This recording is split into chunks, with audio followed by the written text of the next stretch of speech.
Hello guys, welcome to the new video. Today we are going to do the second part of electrolysis. In the last video we have discussed till dissociation and ionization. Today we are going to begin after that is electrochemical series onwards. So let us begin the video. The first topic we are going to know today is electrochemical series. What exactly is electrochemical series? You have already read before also. In the terms of metal activity series, actually the ions part was not there. So in case of metal activity series, you have learned that the reactivity decreases below, reactivity will decrease, right? So kind of same application is put forward here. Okay, suppose we take potassium as the topmost element and let us take copper, which is located below hydrogen, right? Okay, so the discharge potential of copper will be more than that of potassium. Clear? Why? Because potassium is generally found in the ion state, and a substance that can readily be transformed into ion state, it is very difficult for the ion to be transformed back to the metal. Clear? But the ones which turn into ion very difficultly can come back to metal easily. So the ones who are located at the top are very reactive, right? So they will get converted to metals, ions easily. So they cannot be discharged easily. So as a result, the lowermost elements can be discharged easily. Okay, so that is the metal activity series, metal portion, and if ion portion is coming, it is becoming the electrochemical series. So in the electrochemical series, as you move down, discharge potential will increase. So that means Cu2 plus will have more discharge potential than sodium plus. Okay, that is Na plus. Okay, so this is what information it gives, electrochemical series. Now this we are concerned with metals, only hydrogen is included, nothing else. For non-metals we have got another series where we find that OH is located below. Okay, generally we will find SO4 2 minus and OH minus, generally I am talking about. So OH minus is located at the bottom, which will get discharged more easily, most easily rather. Wherever you find OH minus it will go, but that also is not a factor because we will come later on, after that only preferential discharge. Okay, so electrochemical series of cations are there, electrochemical series of anions are there. Anions, the least least discharge energy is sulfate ion, okay, and most is OH minus, so it will get discharged more easily, while SO4 2 minus will not get discharged easily. It is very rarely discharged. Okay, now let us move on to the preferential discharge, or which is called selective discharge. By the term selective you can understand that something it will select. So it is right, selective discharge. Selective discharge, or you can say it as preferential discharge. This is done in three ways. Okay, three ways. What is that? One is the position in the electrochemical series, obviously. One is the position of the ions in electrochemical series. I am writing position only. Okay, so it's the position in the electrochemical series. Second one is concentration. I should write relative concentration. Relative concentration of ion. Clear?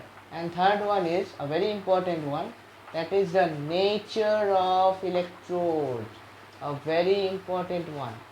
This particular thing is a very important one which we will use when we do the next part of this chapter, is the electrolysis of certain salts. Okay, now what does this mean? First let us come to relative position of an atom. See, relative position of an not atom, ions. Relative position of ions. Suppose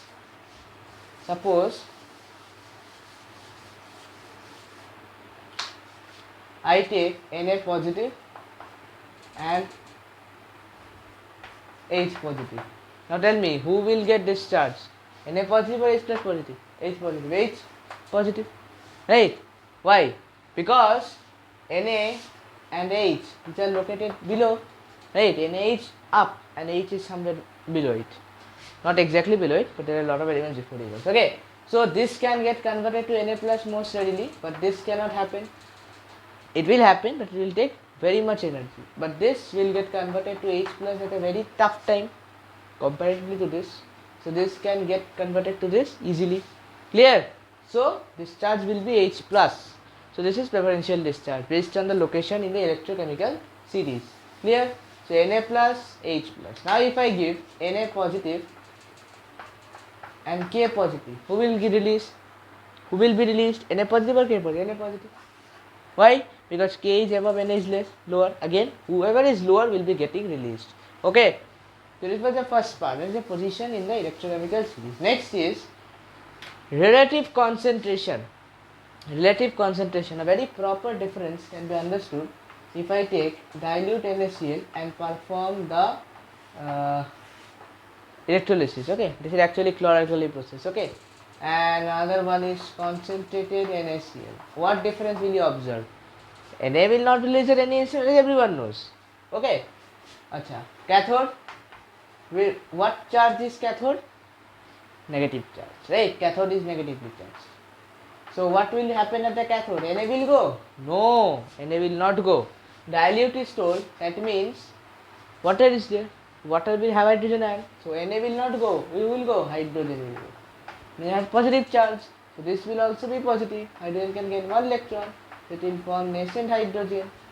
Which what will happen? Hydrogen plus hydrogen will combine to give you hydrogen molecule. Clear? Understood? Now let us come to here, concentrated. This reaction will not change. So I am not writing again, I am writing same. Okay? This reaction will remain same. There is no change in it. This is also same, this is also same. But where is the difference? Where is the difference? Where is the difference? Anode is the difference. The difference lies in the anode. Let us write the anode reaction. Anode is positively charged. Achha. Who will go to anode? Cl minus or OH minus? Now according to relative position, OH minus is lower. But who will go? Cl minus. Okay. Not here. Here. Anode. Here Cl minus will lose one electron to form Cl, which is again nascent. So Cl plus Cl will form Cl2. This is not the same case. This is dilute. So OH minus will go. Clear?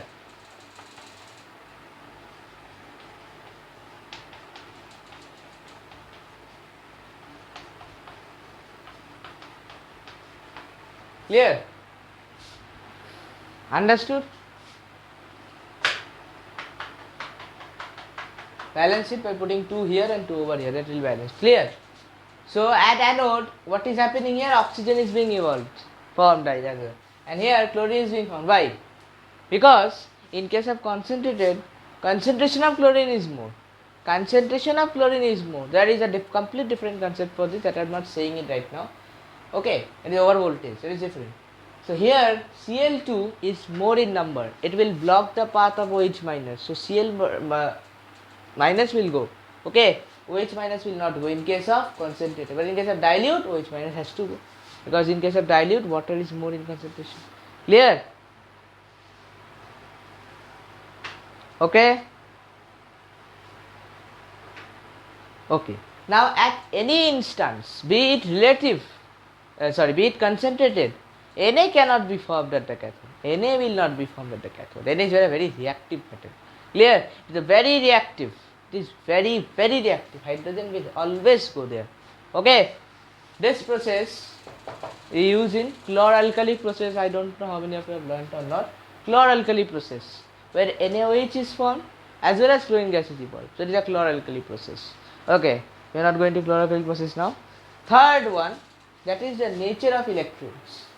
Okay, nature of electrodes. This nature of electrodes, if we use an active electrode, then there might be alterations. If we are using an inert electrode, there might not be that alteration.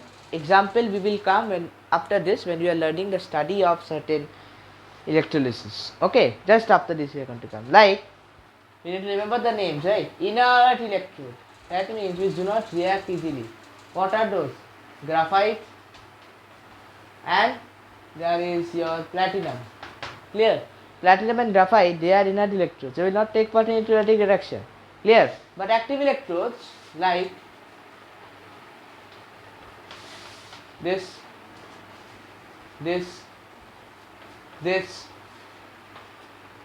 this. So these are all active electrodes. They will take part in chemical reaction. They will take part in reactions. Clear? Understood?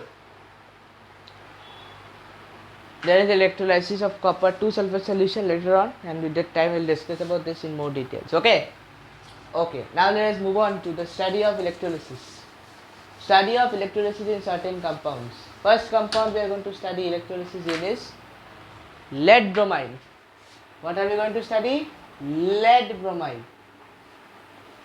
That is PbR2. Lead bromide. PbR2. Okay. What is the electrolyte required? Electrolyte required is obviously PbR2. What type of PbR2? Molten PbR2. Clear? Electrolyte required is molten PbR2.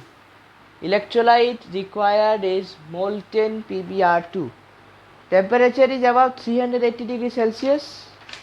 Above 380 degrees Celsius, the melting point of PbR2 is maintained by continuously heating. Okay? Okay, now the electrolytic cell I have already discussed before also, electrolytic cell. So here the electrolytic cell is made up of a substance called silica. Okay? It is made up of silica.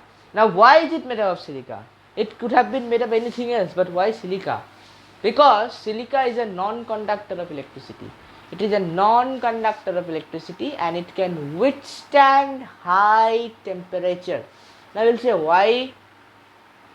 I have already told you that it is heated above 380 degrees Celsius. That is a huge temperature. 380 degrees Celsius. So as to keep it in its melting point, right? Otherwise it will go back to solid state. That is not we want. We want it in molten state. So we have to continuously heat it from outside. Okay? That is above 380 degrees Celsius. So this silica is a non-conducting vessel, is a non-conductor of electricity and it can withstand high temperature. So we are making the crucible of silica. Clear?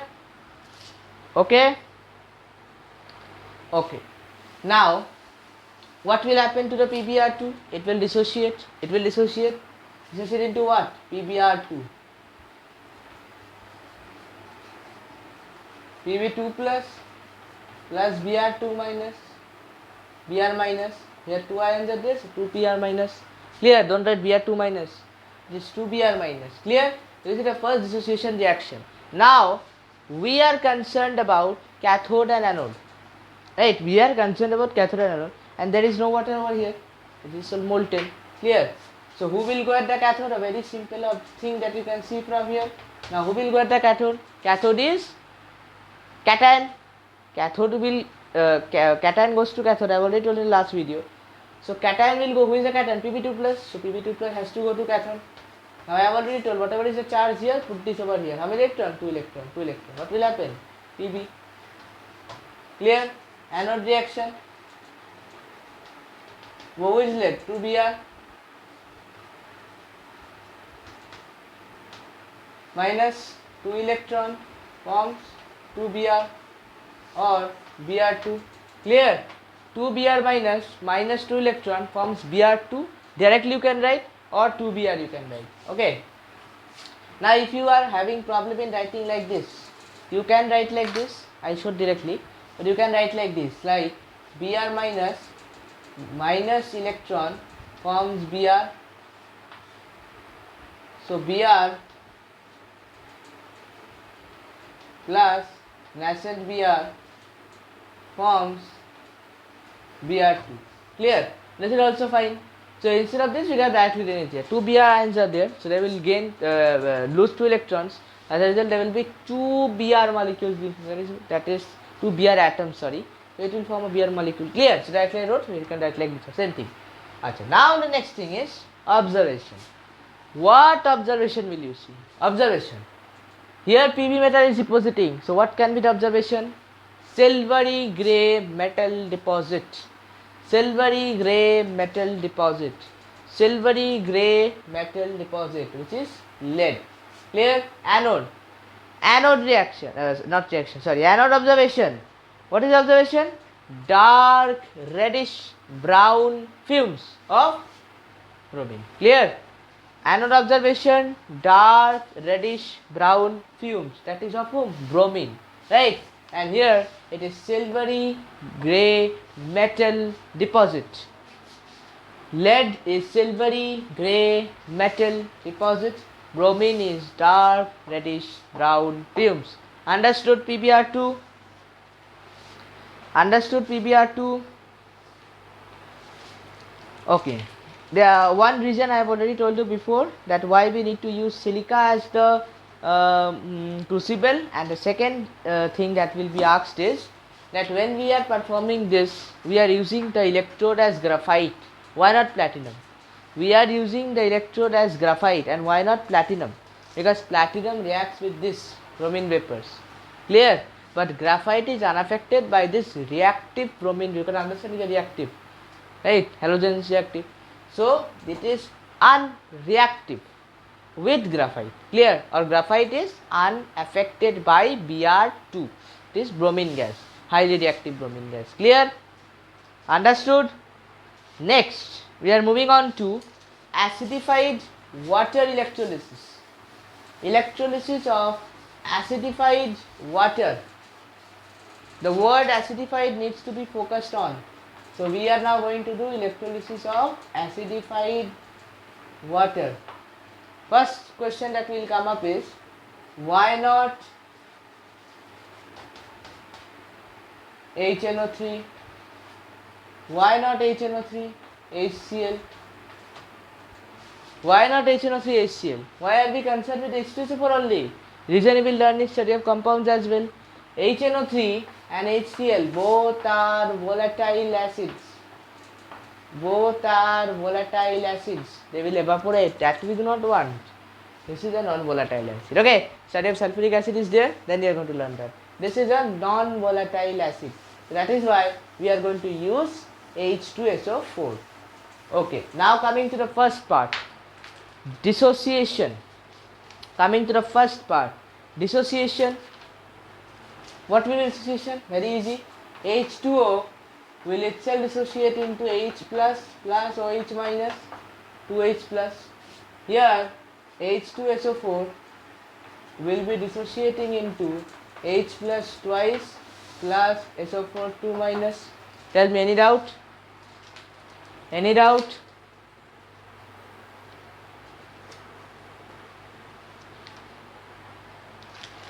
Okay. Oh, sorry, no, not 2 here. Okay, understood. H is here. Okay, this is a basic dissociation reaction.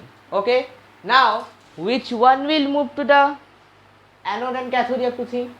See, only one positive charge that will have to move to the cathode, right? So hydrogen will move to the cathode. Now who will move to the anode? This or this? As I have already told that who is located below? OH minus. So who will move to the anode? OH minus. Okay. So OH minus is going to move towards the anode and H plus will move towards the cathode. So hopefully you all can write the cathode reaction. H positive plus electron forms H. This H is nascent, so 2H will react to form H2 because H cannot stay alone, right? Next comes anode reaction. What will happen in anode? OH minus electron will form OH, which again cannot stay alone, so it will call one partner. OH plus OH will form H2O plus O2. Clear? This is going to be the anode reaction. Clear? Cathode and anode reaction. Done? Okay.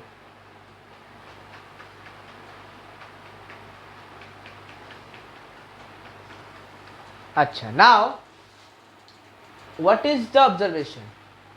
To write the observation of the respective gases. So at cathode, there is a gas released that burns with a pop sound when a glowing splinter is brought near it. Oxygen is evolved over here. So you can write a colorless, odorless gas is evolved which rekindles a burning splinter. Clear? A glowing splinter, sorry. Which rekindles a glowing splinter. Clear? Two observations done for cathode and anode. Okay. Another observation is not a very valid observation, that is decrease in acidity at cathode and increase in acidity at anode. Increase in acidity at anode, decrease in acidity at cathode. Why can you say? Because H2SO4 sulfate ion is now going towards which side? So cathode side. no acidity, or acidity is decreasing. Now we will not say no acidity, but acidity is decreasing. Clear? Because sulfate ions are moving towards the anode.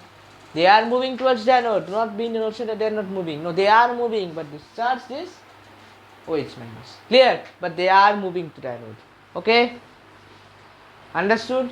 This is the cathode and anode reaction. Okay. Now next is, how will you prove that, in the water H is to OH 2 is to 1, or ratio of hydrogen to oxygen is 2 is to 1 by volume. 2 is to 1 ratio by volume, how will you prove? From here only you can prove. From here only you can prove. I am showing. If we take in anode OH plus OH forms H2O plus O2, right? So balance this first of all. This will be 2OH, 2 plus 1, 3. 1, 3. H will not balance, right? So put another 2 and another 3. Then what will happen? 2 plus 2, 4 plus 2. Oh, done. Okay. So 2OH plus 2H forms 2H2 plus O2. Done. Now you check out how many electrons does OH lose. 2 electrons for this, 2 electrons for this. So 4 electrons. So OH has lost 4 electrons. Now those 4 electrons can be dissipated in the air. Can it be? It cannot be dissipated. Right? It has to be accepted by the cathode side. Has to be accepted by the cathode side. So here 4 electrons are lost. It's as simple as that. 4 OH minus will lose 4 electron to form OH positive. Simple as that. 4 OH positive. Done. Now these 4 electrons, can it be dissipated in the thin air? No. Where will the electron go? To hydrogen. To hydrogen. So H positive has to gain 4 electrons. Now how many? 4. So how many will be formed? H2, 2. Understandable? Again I am saying OH plus OH forms 2H2 plus O2. So 2OH plus 2OH forms 2H2 plus O2. Fine. So this means 4OH has been involved in the reaction. That means 4 electrons have been lost. 4 electrons have been lost. To form 4OH, now this 4 electron cannot go randomly anywhere, or it cannot dissipate, vanish, destroy. Nothing can happen. It has to be gained by the cathode side. Who is at the cathode? Hydrogen. So hydrogen has to gain 4 electrons. So here does hydrogen gains 4 electrons. How many? 4 hydrogen ions. They will gain 4 electrons to form hydrogen molecule. How many? 2. So 2. So how is the ratio? 4 is to 2. That is 2 is to 1 ratio. Understood? So OH is to H2. OH is actually forming O2, right? So how many ratio is there? 2 is to 1 ratio. Clear? How much ratio is there? 2 is to 1 ratio. So number of molecules of hydrogen is 1, 2. Or here also you check 4 is to 2. 2 is to 1. Clear? How many oxygen molecules? 1. How many hydrogen molecules? 2. 1 is to 2. Okay. Now I will say it was 2 is to 1 by volume, not by molecules. Right? Now we will say it was 2 is to 1 by volume, not by molecules. Then why did you say molecules? Quite a good. Suppose I write H2O forms H positive and OH negative. Correct? Correct? Oh, sorry. H2O, I am not writing the ions now, I am writing this.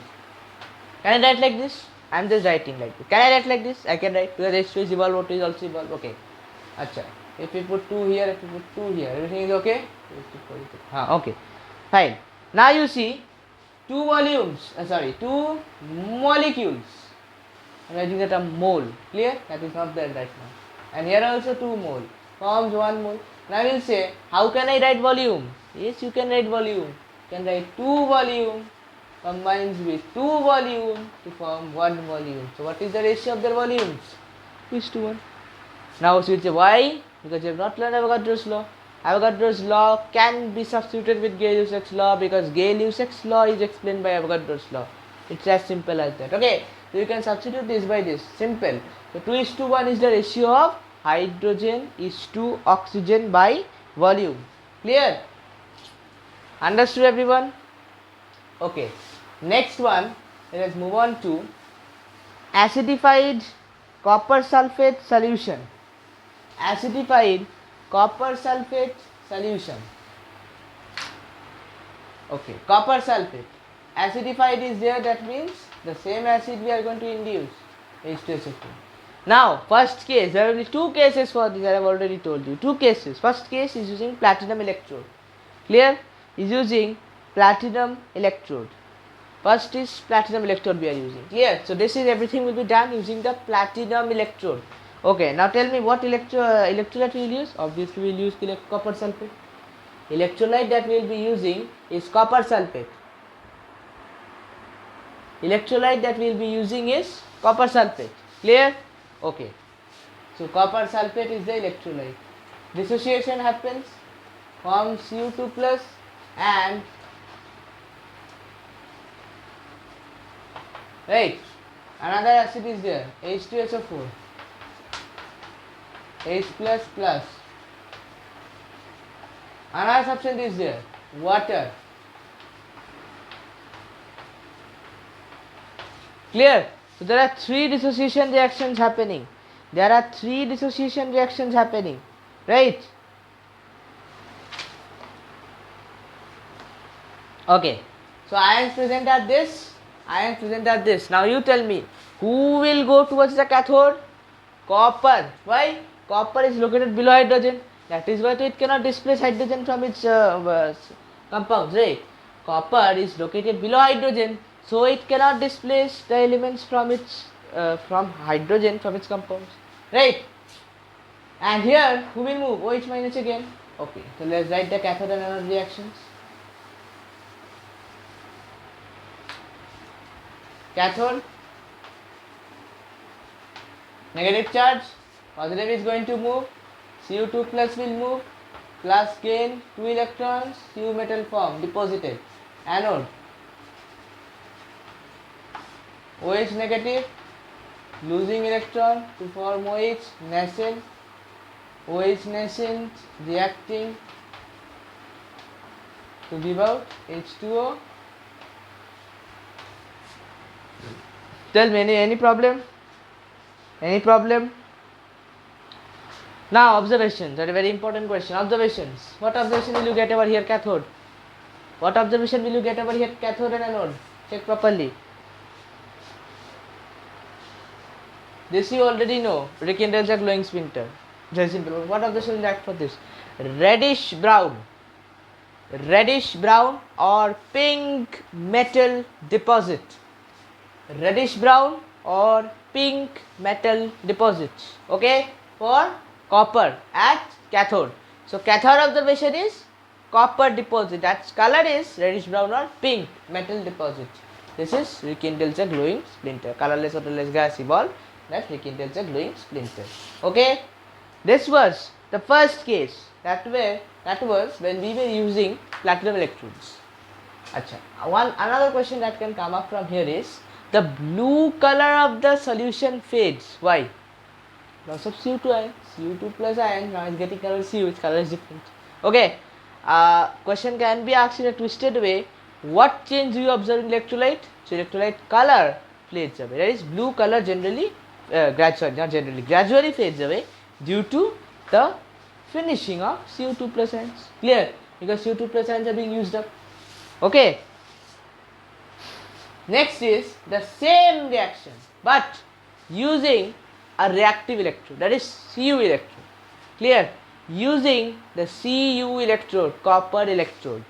Now there is going to be some change. Now we are using a copper electrode. Now tell me what will happen. You can understand the best from here for the previous case, that was active electrode, preferential discharge. Cathode reaction will remain same, no change in the cathode reaction. Change will happen in the anode reaction. Why? Because copper electrode will tend to attract its type only. So in the anode also, copper will go to lose just 2 electrons and form Cu2 positive. Understood? So in case of Cu electrode, this is the anode reaction. Cu minus 2 electron forms Cu2 positive. So what will happen? Observation. This observation remains same. Pink metal deposit. Observation over here, anode size will diminish. Why? because CO2 plus ions are being formed and those are being used by the cathode. So ultimately the anode side will diminish. Clear? So anode keeps on decreasing in size. Copper metal deposits, that is pink metal deposit. Reaction changes over here only. This reaction remains the same for both the cases. Okay? This was the cathode and anode reaction for copper sulfate using copper electrode. Using copper electrode. Okay? Acha. There was H plus ions were also there, right? H plus ions were there. SO4 2 minus ions were there. OH minus were also there, but they did not get discharged. So what are they? They are seeing. Everyone is getting discharged. They are seeing. What are they? Spectator ions. Clear?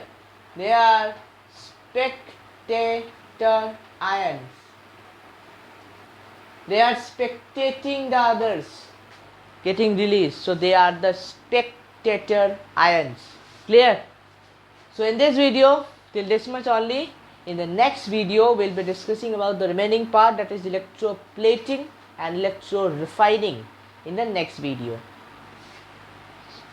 So in this video, we have discussed about the electrolysis of some simple salts.